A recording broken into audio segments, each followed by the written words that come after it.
Bien, buenas tardes hermanos y amigos que hoy nos visitan y se conectan con nosotros por medio de Zoom.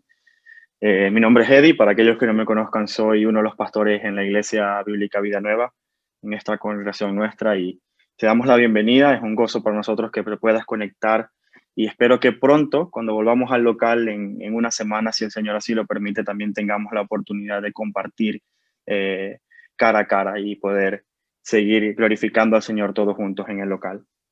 El día de hoy quisiera comenzar con unas palabras que escuché al biólogo evolucionista Richard Dawkins, uno de los mayores proponentes del ateísmo moderno, en el que él se planteaba la duda de si Dios quería perdonarnos, ¿por qué no pudo hacerlo simplemente y ya?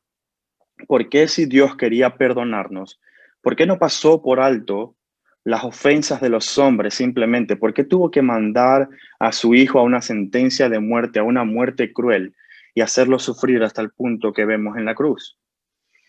Este tipo de comentarios, este tipo de observaciones por parte no solamente de Dawkins, sino de muchos que son contrarios a la fe cristiana, demuestra un desconocimiento completamente acerca de la gravedad del pecado, la naturaleza del pecado.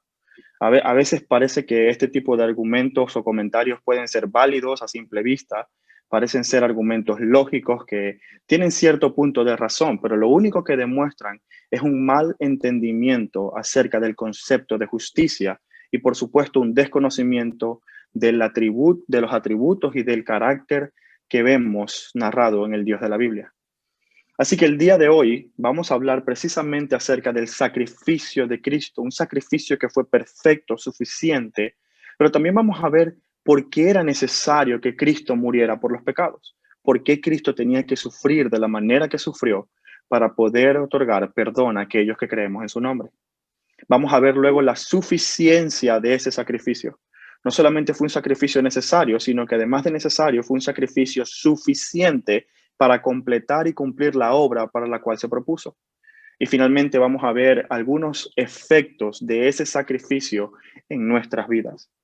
Así que te animo a que abras tu Biblia en Hebreos capítulo 9 y vamos a estar hablando vamos a estar leyendo en Hebreos capítulo 9 desde el versículo 23 hasta Hebreos capítulo 10 versículo 18. Al igual que en otra predicación que tuvimos hace un par de semanas, al ser una porción tan grande, tan extensa, no vamos a leer toda la porción, pero vamos a ir haciendo referencias al texto bíblico a medida que avanzamos en el sermón. Te invito pues que me acompañes en oración para que sea Dios guiándonos en medio de esta meditación el día de hoy y que sea su Santo Espíritu haciéndonos comprender la profundidad y la eficacia de este sacrificio tan precioso. Padre, gracias queremos darte porque si no fuera por el sacrificio de tu Hijo amado, si no fuera porque Cristo Jesús entregó su vida, su cuerpo, su carne, hasta la última gota de sangre, si Él no hubiera entregado su cuerpo en la cruz, jamás podríamos tener acceso a tu presencia ni conocer tu voluntad. Y a veces pasamos por alto la grandeza de este sacrificio, Señor.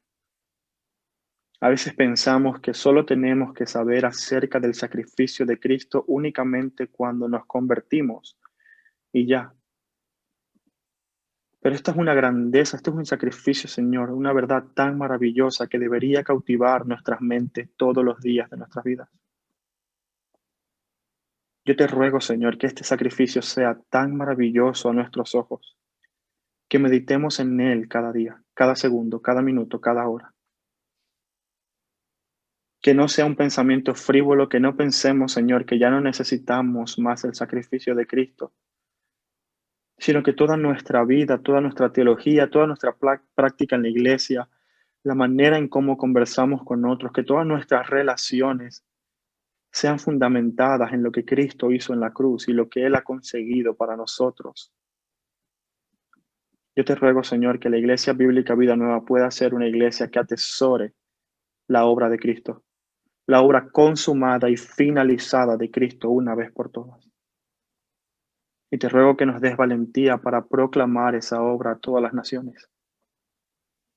Ayúdanos, Señor, a serte fiel en esta proclamación, centrada únicamente en la necesidad del ser humano de ser salvo de su pecado, de ser salvo de tu ira justa y ser perdonado recibiendo la gracia, la santificación que tú nos otorgas por medio de la sangre de Jesús, para que podamos seguir trayendo gloria a tu nombre por medio de Cristo. Amén y amén. Quiero entonces animarte a que abras tu Biblia en Hebreos capítulo 9, versículo 23. Pero para responder a la pregunta que había comentado anteriormente, que Richard Dawkins y muchos otros detractores de la fe cristiana se hacen, es importante que podamos leer el versículo 22 del capítulo 9. Es un versículo anterior a nuestro texto del día de hoy. Hebreos capítulo 9, versículo 22 nos dice en la parte final del versículo que sin derramamiento de sangre no se hace remisión de pecados. El mismo Señor Jesucristo en Mateo 26, versículo 27 y 28 dice que esta es su sangre del nuevo pacto, una sangre que iba a ser derramada para la remisión de pecados. La palabra remisión significa perdón de pecados. Incluso si vamos al libro de Génesis y vemos las consecuencias inmediatas de la caída, del pecado y la rebelión de Adán y Eva, vemos en el versículo 21 de Génesis 3 que el Señor tuvo que cubrir la desnudez y la vergüenza que el ser humano ahora tenía por haberse rebelado en contra de su Creador. Y al cubrir esta desnudez del ser humano, el mismo Dios tuvo que cubrirlos con pieles de animales. Y esto evidentemente implicó la muerte de aquellos animales quienes dieron sus pieles para que ahora la vergüenza pueda ser cubierta. Aún en las consecuencias inmediatas más visibles del pecado en el Edén, se hizo necesaria el derramamiento de sangre de un animal para cubrir esa desnudez que ahora Adán y Eva veían y que percibían. Ahora Adán y Eva habían intentado cubrir su desnudez con hojas, pero la respuesta del Señor, la respuesta de ellos no era suficiente. La respuesta del Señor fue cubrirla en verdad con pieles de animales. Esto solamente nos muestra una cosa, nos muestra cuál es la gravedad del pecado. La razón por la que necesitamos un derramamiento de sangre para perdonar los pecados es porque el pecado es tan grave, tan malo, tan contrario a la voluntad de Dios que requiere la sangre misma de Dios encarnado para pagar por él. Requiere el derramamiento del Hijo de Dios para pagar por los pecados de las personas. Quizás podamos entender esto con una ilustración. Las ilustraciones son a veces insuficientes, pero es una ilustración que escuché hace mucho tiempo y que quizás nos ayuda a entender por qué se hizo necesario el sacrificio de Cristo. Yo actualmente no tengo coche, pero imagine que tengo un coche y lo tengo aparcado en el estacionamiento y que usted sin ninguna intención, sin ninguna culpa, usted golpea mi coche y le causa un daño al coche irreparable. Un daño al coche que ahora no puedo circular con el coche sin antes reparar ese daño que usted ha causado. Quizás usted ha roto alguno de los espejos o ha golpeado de tal manera que no puedo circular. El coche ahora tiene que ser reparado y quizás usted no tiene los medios para pagar y tampoco tiene un seguro que pueda cubrir el coste de esa reparación. Usted se ve obligado a tener que pagar por esa reparación. No es mi deber, es su deber pagar porque usted causó el daño a mi coche. Pero supongamos que yo perdono su deuda. Yo le digo, usted no tiene manera de pagarme. No se preocupe, puede irse, no tiene que pagar por el coche. Si yo hiciera eso únicamente, mi coche aún seguiría dañado, no podría circular con él, porque el hecho de que yo lo libre a usted de culpa no repara automáticamente el daño causado por su descuido, que digamos haya sido sin intención, pero fue un descuido que causó un daño. De modo que si yo lo perdono a usted, me veo en la obligación de tener que pagar yo mismo por la reparación del coche. Alguien siempre va a tener que pagar.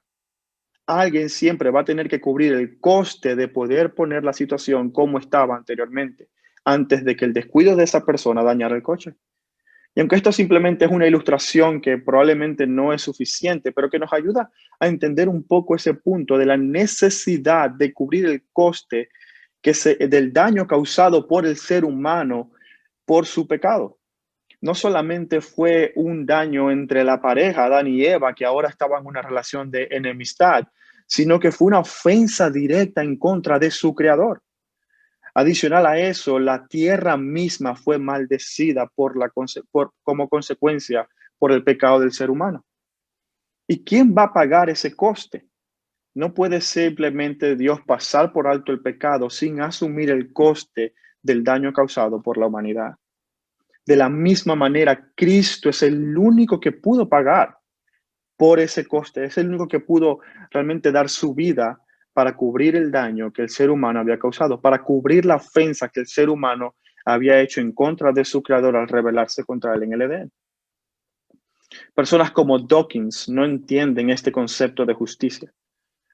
Obviamente no comprenden cómo un Dios santo, puro y justo demanda justicia de su creación.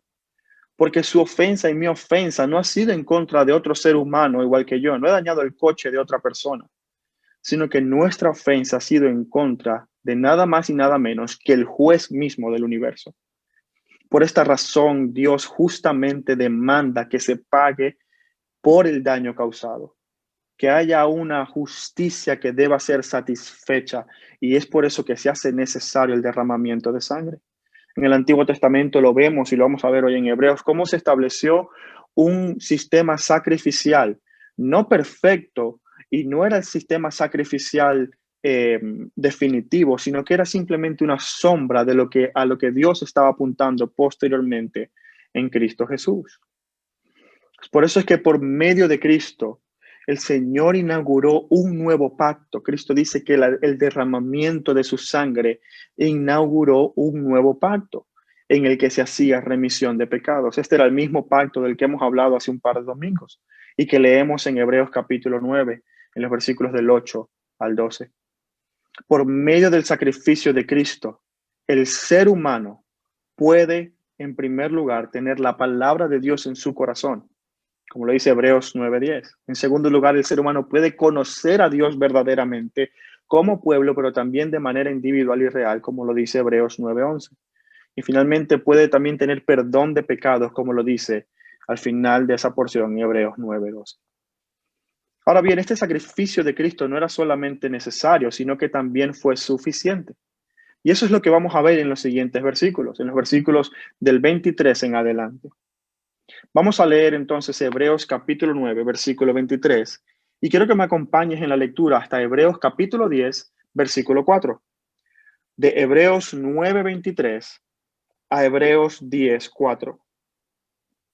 Dice así: fue pues necesario que las figuras de las cosas celestiales fuesen purificadas así, pero las cosas celestiales mismas son con mejores sacrificios que estos, porque no entró Cristo en el santuario hecho de mano, figura del verdadero, sino en el cielo mismo para presentarse ahora por nosotros ante Dios. Y no para ofrecerse muchas veces como entra el sumo sacerdote en el lugar santísimo cada año con sangre ajena. De otra manera, le hubiera sido necesario padecer muchas veces desde el principio del mundo, pero ahora, en la consumación de los siglos, se presentó una vez para siempre por el sacrificio de sí mismo para quitar de en medio el pecado. Y de la manera que está establecido para los hombres que mueran una sola vez y después de esto el juicio, así también Cristo fue ofrecido una sola vez para llevar los pecados de muchos, y aparecerá por segunda vez sin relación con el pecado para salvar a los que en él esperan. Porque la ley, teniendo la sombra de los bienes venideros, no la imagen misma de las cosas, nunca puede, por los mismos sacrificios que se ofrecen continuamente cada año, hacer perfectos a los que se acercan. De otra manera cesarían de ofrecerse, pues los que tributan este culto limpios una vez no tendrían ya más conciencia de pecado. Pero estos sacrificios cada año se hacen, en estos sacrificios cada año se hace memoria de los pecados, porque la sangre de los toros y de los machos cabríos no puede quitar los pecados. Lo primero que el autor hace en estos versículos es hacer un comentario breve para cerrar esa enseñanza que viene haciendo acerca del tabernáculo. En el versículo 23 se nos dice que las figuras de las cosas celestiales tenían que ser purificadas, pero el tabernáculo real no tenía que ser purificado porque tenía un sacrificio mejor. Parte de lo que comentábamos en la predicación pasada. Si aún no lo has visto, te animo a que puedas ir a nuestro canal de YouTube y puedas ver esa predicación. Pero el autor lo que está haciendo es finalizando esa breve enseñanza acerca del tabernáculo. El tabernáculo era un lugar de encuentro entre Dios y su pueblo. el tabernáculo era un sitio donde entraba la presencia de Dios y venía un representante de los hombres, un sacerdote que tenía un oficio, tenía una tarea que realizar en ese encuentro como mediador por medio de un sacrificio para calmar la ira de Dios, para no satisfacerla completamente, sino de alguna manera simbólica apuntar al sacrificio de Cristo. Pero era un lugar de encuentro en el que había esa remisión de pecados de manera simbólica. De modo que este tabernáculo terrestre tenía que ser santificado, nos dice purificado, el versículo 23 nos lo dice, porque es un tabernáculo terrenal, no era un tabernáculo real, es decir, simplemente una figura de ese lugar de encuentro que Dios sí había diseñado en los cielos, para que Cristo entrara y ofreciera su sacrificio una vez por todas. De modo que en Cristo es donde realmente el ser humano y Dios se encuentran en una relación completamente de paz y reconciliada. Pero seguidamente, después de terminar esta explicación acerca del tabernáculo, el autor comienza a hacer una comparación entre los sacrificios del Antiguo Testamento, y quiero que note bien el plural, los sacrificios del Antiguo Testamento, y los compara con el sacrificio, y quiero que note el singular, el sacrificio, el único sacrificio del nuevo pacto. Y esta comparación la vemos en dos áreas que se mencionan en el pasaje, pero que están estrechamente relacionadas.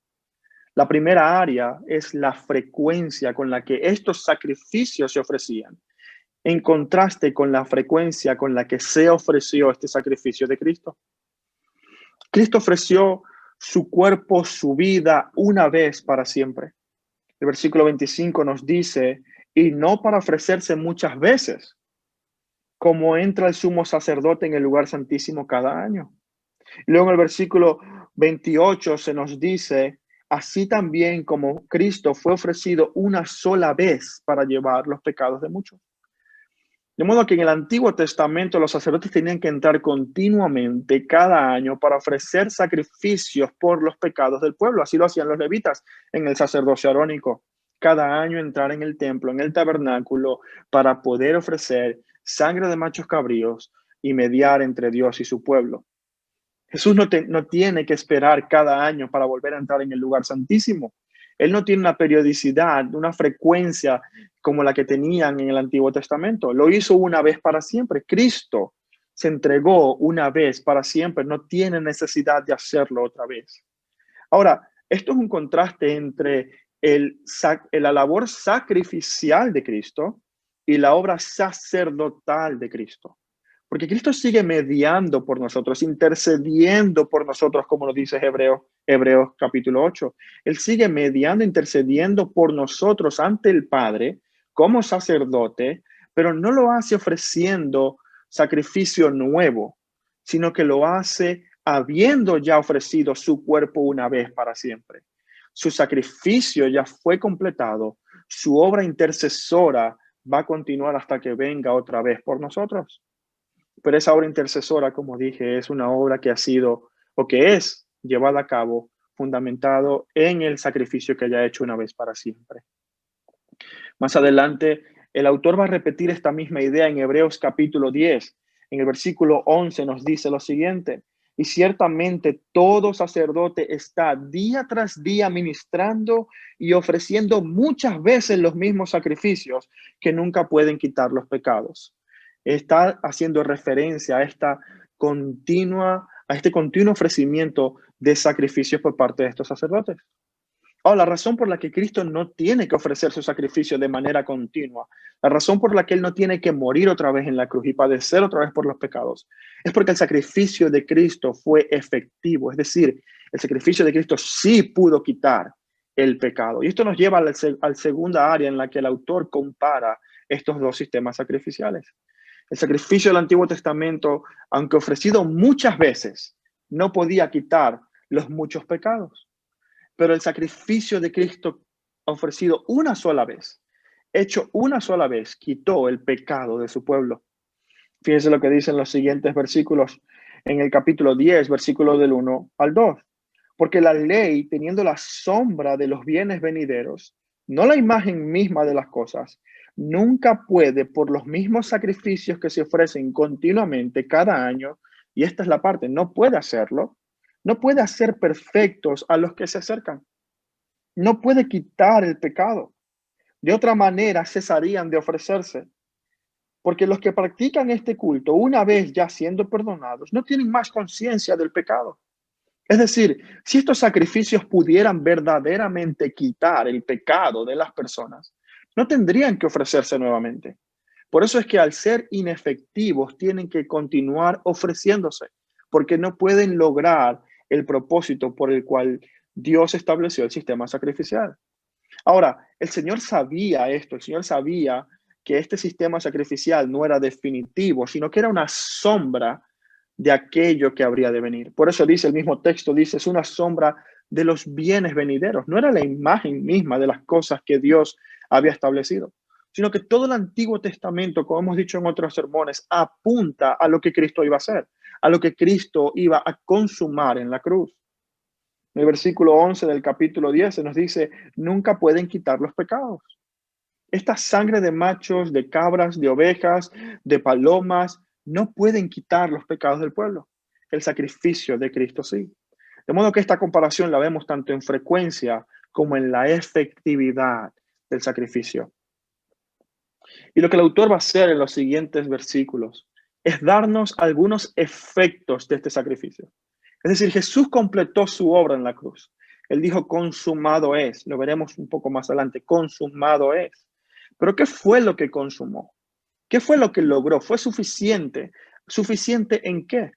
Es lo que veremos a continuación. En primer lugar, el sacrificio de Cristo fue suficiente para quitar el pecado del pueblo. Lo que no podía hacer la ley, lo que no podía hacer los rituales sacrificiales, lo que no podía hacer en el antiguo pacto, lo logró Cristo en la cruz, quitar el pecado del pueblo. El autor usa una ilustración para mostrar este punto. En el capítulo 9, en el versículo 27, nos dice lo siguiente.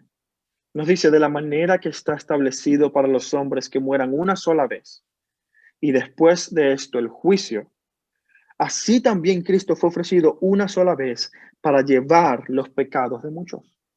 Es decir, Cristo hizo su sacrificio ¿con qué propósito? Para llevar los pecados de muchos. El autor aquí no está hablando, y este versículo no debe entenderse como una contradicción de lo que se nos dice en otras partes de la Escritura acerca de la segunda muerte. El autor tiene en mente en este momento la muerte física del ser humano. La Biblia habla de una segunda muerte, la muerte espiritual, pero no es lo mismo que está diciendo el autor de Hebreos. Él está hablando acerca de la muerte física. La muerte física pasa una sola vez, salvo aquellas personas en el Nuevo Testamento que Jesús resucitó y que los apóstoles a lo mejor resucitaron. El resto de la humanidad va a morir una sola vez. Usted muere y no es como un gato que tiene 7 vidas. El ser humano muere una sola vez y después de esto viene el juicio. De esa misma manera, Cristo murió una sola vez. Al igual que todo ser humano muere una sola vez, Cristo murió una sola vez en su muerte física para pagar por todos los pecados. Y llevó los pecados del pueblo y los cargó, los perdonó y llevó las últimas consecuencias del pecado en su propia carne. El juicio de Dios y la muerte.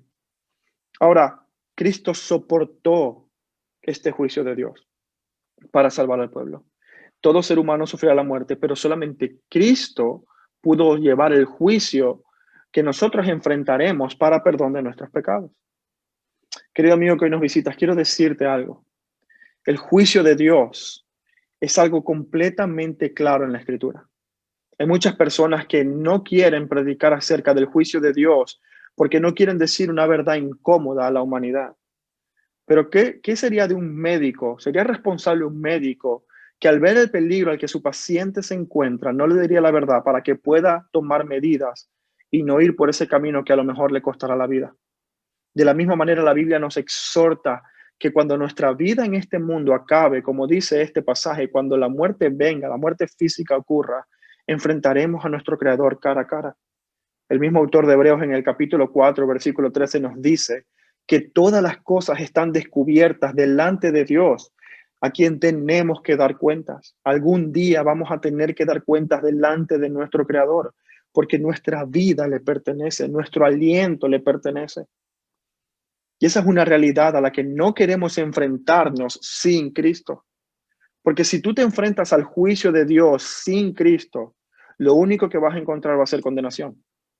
Porque el justo juicio de Dios demandará de ti el pago por el daño que has causado con tu pecado. Y no hay obra buena, no hay buenas intenciones, no hay nada que tú puedas hacer para poder pagar por este precio. Fíjate lo que dice en los versículos más adelante, en Hebreos capítulo 10, versículo 5, dice, por lo cual entrando en el mundo, dice, sacrificio y ofrenda no quisiste. Porque para Dios los sacrificios y las ofrendas que nosotros podamos hacer no son suficientes para poder cumplir con su justicia, la justicia que Él demanda. Pero Cristo sí. El primer efecto del sacrificio de Cristo es que Él sí quita el pecado del pueblo. Él sí cumple con la justicia de Dios de una manera tan perfecta que para aquellos que están frente al juicio de Dios en Cristo no hay condenación.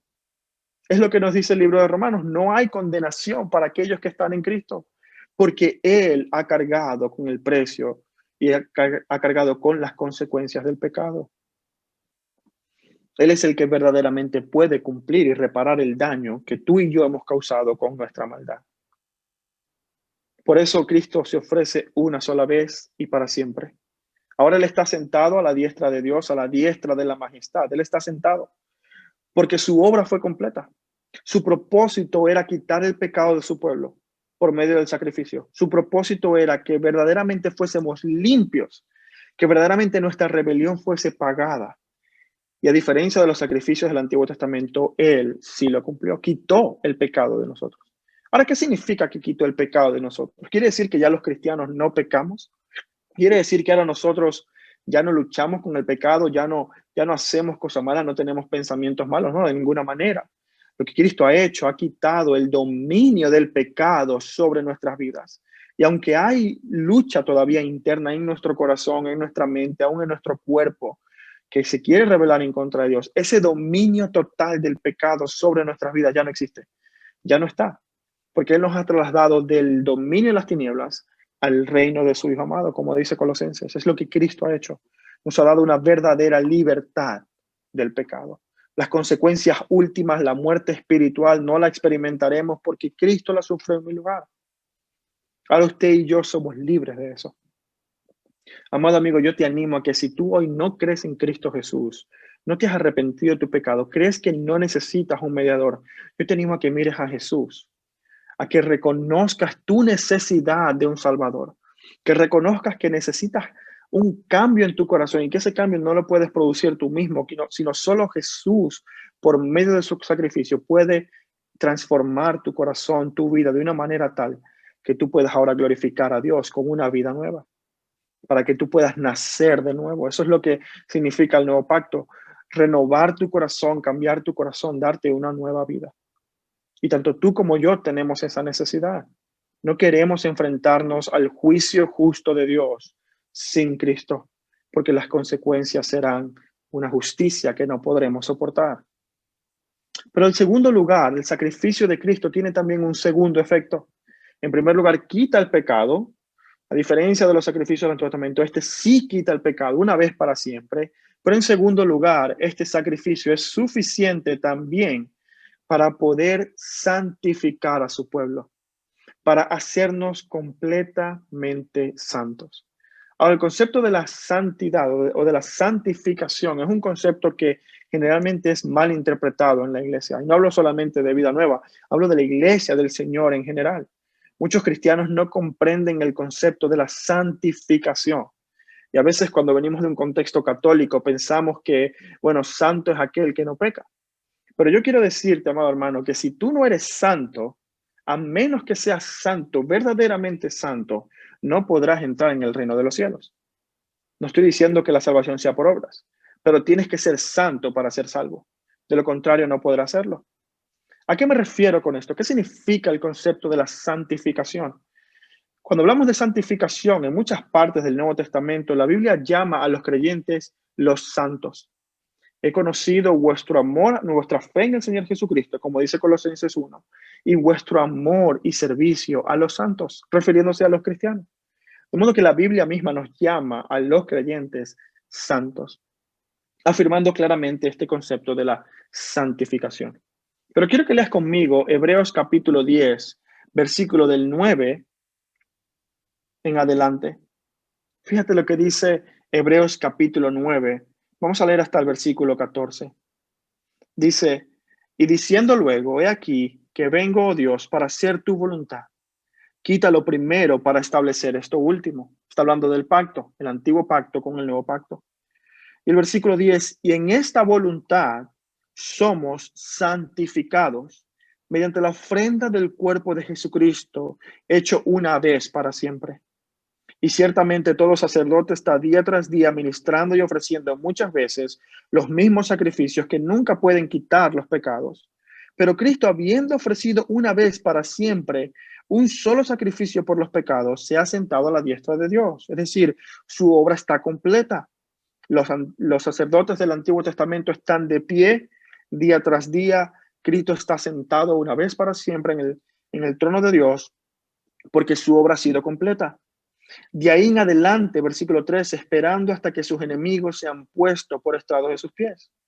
Porque una sola ofrenda hizo perfectos para siempre a los santificados.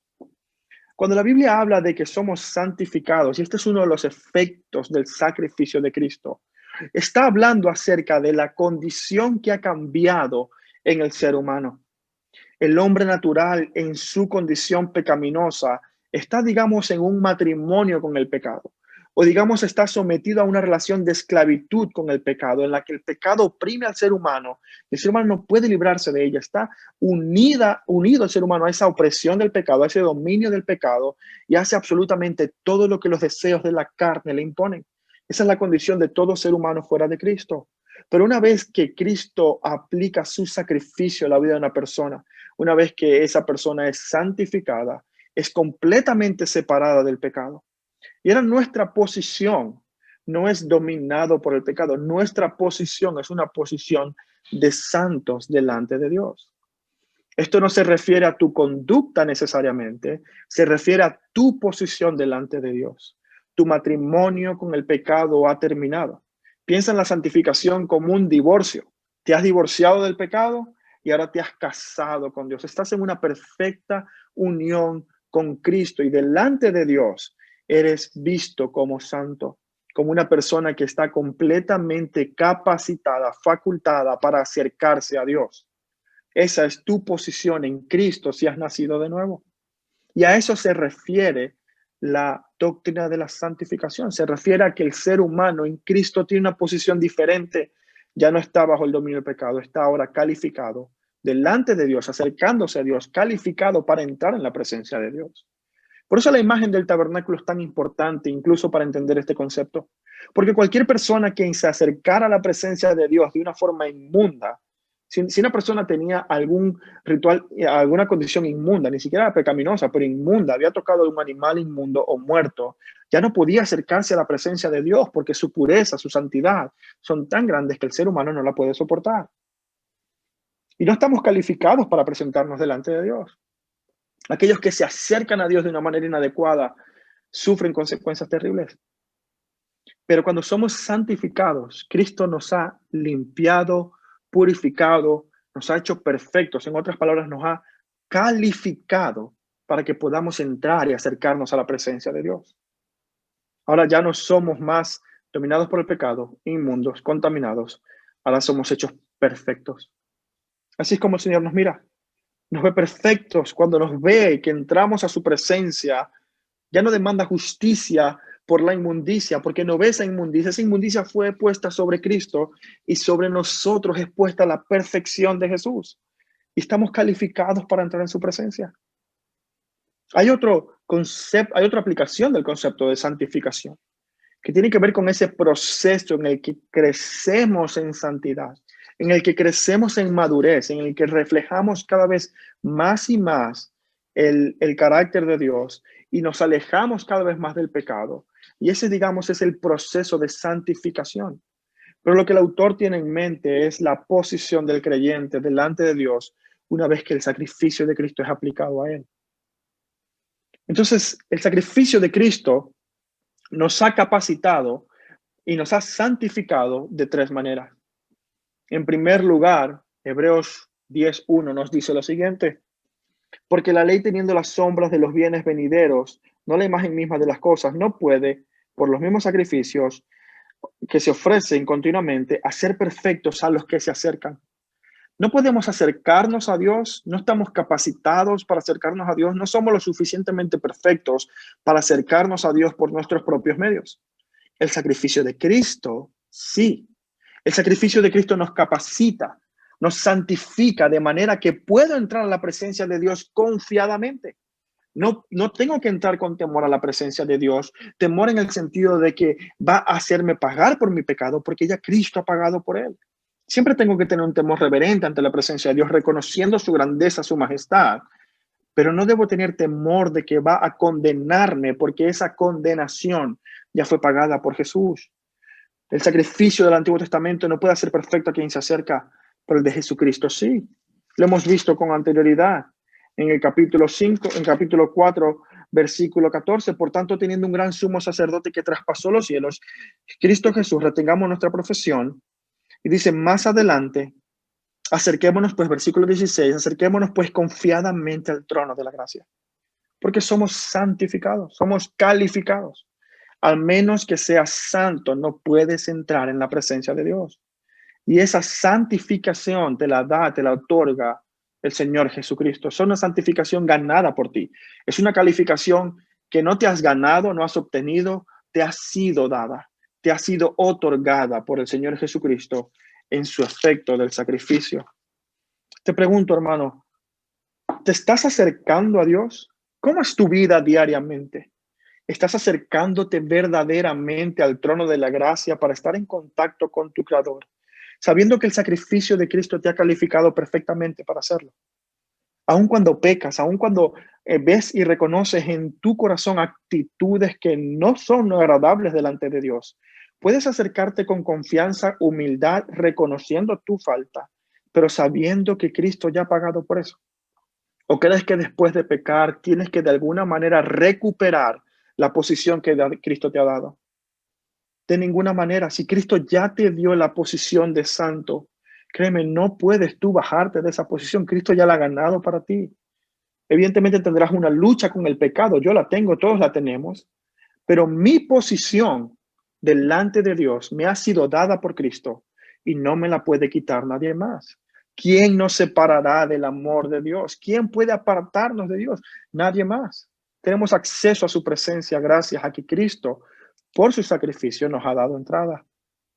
Pero en segundo lugar, el sacrificio de Cristo nos santifica limpiando también nuestras conciencias. Versículos 2 y 3 del mismo capítulo 10 nos dice precisamente eso. No puede hacer perfecto aquel que se acerca continuamente. El versículo 3 del capítulo 10 nos dice, aquellos que son limpios una vez, no tienen ya más conciencia de pecado. Lo está haciendo en contraste con los sacrificios del Antiguo Testamento. Las personas que practicaban estos sacrificios, sus conciencias seguían corrompidas por el pecado. Por muchos animales que ellos sacrificaran, su problema interior, su conciencia, su corazón, seguía igual de dominado por el pecado. Pero fíjate lo que nos dice Hebreos capítulo 9, versículo 14. Hemos visto ya en otra predicación también. Versículo 14 dice, cuánto más la sangre de Cristo, el cual mediante el Espíritu Eterno se ofreció a sí mismo sin mancha a Dios, limpiará vuestras conciencias de obras muertas. La santificación, Cristo nos las da en nuestra posición para que nos podamos acercar a Dios, pero también limpia nuestra conciencia, nos da una conciencia que ahora, antes maquinaba maldad y ahora está calificada para meditar en la bondad de Dios. La conciencia del ser humano está corrompida y dominada por el pecado. El hombre sin Cristo está constantemente maquinando cómo cumplir sus deseos, cómo puede ser más envidioso, cómo puede quitarle más a este para obtener él, cómo puede enriquecerse, cómo puede sacar ventaja, cómo puede consumar sus deseos más profundos. Esa es la maquinación de la mente reprobada. Pero nuestra conciencia ha sido limpiada porque Cristo nos ha santificado. Ahora nuestra conciencia, nuestra mente tiene la capacidad de meditar y maravillarse en nuestro Hacedor, en nuestro Dios. Yo te pregunto, ¿de qué estás llenando tu mente? ¿Cómo estás alimentando tu conciencia? ¿Estás a lo mejor cauterizando tu conciencia cuando escuchas la voz de Dios por medio de su palabra, cuando escuchas el Espíritu que mora en ti, redarguirte del pecado? ¿Cómo estás respondiendo a esa conciencia limpia que Dios ha restaurado dentro de ti? ¿Cómo respondes? ¿La estás llenando de la palabra de Dios? ¿Estás alimentando tu conciencia más y más de la palabra de Dios para que cuando te enfrentes al pecado puedas responder? O a lo mejor estás ignorando lo que Dios ha hecho en ti y silenciando esa conciencia, entristeciendo al Espíritu Santo para tener algo, a lo mejor alguna actitud oculta. Estás pensando en todo lo bueno, todo lo puro, todo lo de buen nombre. ¿Cómo estás alimentando o reconociendo la santificación de tu conciencia? ¿La estás usando para el propósito que Dios te dio? Meditar en Él y su grandeza. En tercer lugar, la santificación de Cristo en nosotros nos permite servir al Dios vivo. Y el mismo versículo 14 del capítulo 9 nos dice, limpiará vuestras conciencias de obras muertas para que sirváis al Dios vivo. Nos podemos acercar a Dios con conciencias limpias y también podemos servirle con libertad. Porque antes estábamos muertos en delitos y pecados, estábamos casados con el pecado, dominados por él. Y éramos hijos de ira, éramos hijos que merecían la justicia por la desobediencia. Pero en Cristo y en la calificación que Él nos ha dado por medio de su sacrificio, en esa santificación, esa posición, ya no somos hijos de ira, ya no somos objeto de la ira de Dios, sino que somos alabanza para Dios. Ahora Él nos ha capacitado para que podamos servir a Dios con una buena conciencia, sabiendo que Él nos ha purificado, que nos podemos acercar, que todo lo que yo haga ahora en Cristo Jesús tiene un propósito de alabar y glorificar a Dios y lo hace. Lo que yo haga por medio de Cristo no es en vano, es un acto de adoración al Señor. Y esa calificación no me la he ganado, me ha sido dada por medio de Cristo. Te pregunto, ¿cómo estás usando tu tiempo? ¿Cuáles son las prioridades en tu vida? ¿Cómo organizas tu tiempo, tu semana, tus días? ¿A qué le das prioridad cuando te levantas? ¿Qué es lo primero que meditas? ¿Estás verdaderamente buscando servir al Señor en tu hogar, en tu trabajo, en la iglesia, trabajando para la expansión del reino de Dios, para que otros puedan conocer acerca del sacrificio de Cristo? O a lo mejor estás muy centrado en ti, pensando que Dios te ha rescatado para que tú seas feliz y para que tú sigas trabajando y te salgan bien las cosas. Déjame decirte que la santificación, esa posición que Cristo te ha dado, no es para ti mismo, es para Dios. No es para que tú ahora puedas cumplir todos tus deseos y todo lo que tú quieras, sino para que sirvas al Dios vivo, para que sigas contribuyendo, para que te acerques a Él, para que tu conciencia le adore, pero para que también tus acciones le adoren. Él nos ha salvado para que hagamos, obras buenas que Él preparó de antemano en Cristo Jesús. Esto tiene implicaciones tremendas en nuestra vida individual, pero también como cuerpo. Cristo ha quitado el pecado de su pueblo. Yo no sé si usted se ha fijado, hermano, pero nosotros aquí en nuestra reunión tenemos una oración de confesión de pecados. Y creo que lo tiene que haber notado, si tiene un tiempo ya reuniéndose con nosotros, tiene que haber notado que hay una oración muy clara todos los domingos por confesión de pecado. Esto lo hacemos no porque creamos que al orar se nos va a volver a perdonar, sino que nos acercamos confiadamente al trono de la gracia como un cuerpo para exponer nuestra debilidad, para reconocer que aún luchamos con el pecado, pero con la confianza de que Cristo ya lo ha quitado de en medio nuestro, ya ha perdonado eso. Y por eso venimos delante de Dios, sin sacrificios, venimos sin ningún animal, venimos en el nombre de Cristo, que es nuestro sumo sacerdote. Y de manera individual, hermano, la lucha con el pecado a la que tú enfrentas día a día, algunas veces vas a ganar, algunas veces vas a perder. Cuando el Señor te dé victoria por medio del poder de su Espíritu, es un motivo de alabanza. Pero cuando caigamos en pecado, podemos acercarnos a Él sabiendo que Cristo lo quitó de mí. La consecuencia ya no la sufro más. La consecuencia de la muerte por el pecado no la sufro más. La sufrió Cristo por mí una vez por todas. Cristo quitó el pecado. Pero en segundo lugar, Cristo santificó a su pueblo. Y lo hizo nos dio una posición calificada para hacer tres cosas. En primer lugar, para acercarnos a Dios. En segundo lugar, para que nuestras conciencias mediten en Dios, para poder adorar a Dios con nuestras mentes, para llenarlas de su palabra y meditar en su grandeza. Y en tercer lugar, para que nuestras obras sean obras también de adoración al Señor, al Dios vivo. Hemos sido santificados, hemos sido hechos perfectos, calificados delante de Dios.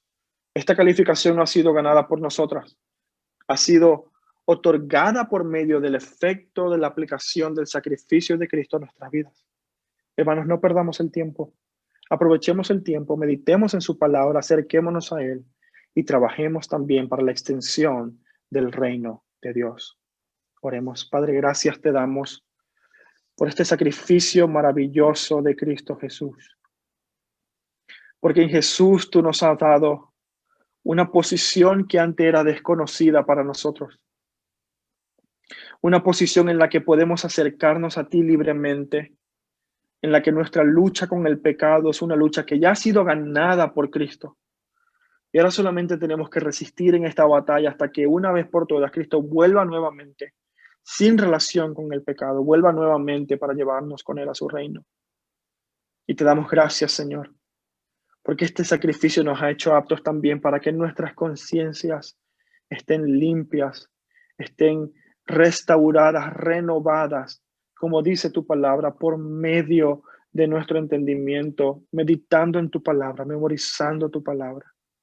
Permite que nuestras conciencias se mantengan limpias y puras delante de ti. Que podamos dedicar tiempo al estudio de tu palabra, Señor. Que podamos pensar en todo lo bueno, todo lo puro. Lo que el sacrificio antiguo no podía lograr, Cristo lo ha hecho para nosotros una vez para siempre. Y finalmente, Señor, que podamos también servirte con dedicación, con pasión, para la extensión de tu reino y la gloria de tu nombre en Cristo Jesús. Amén y amén.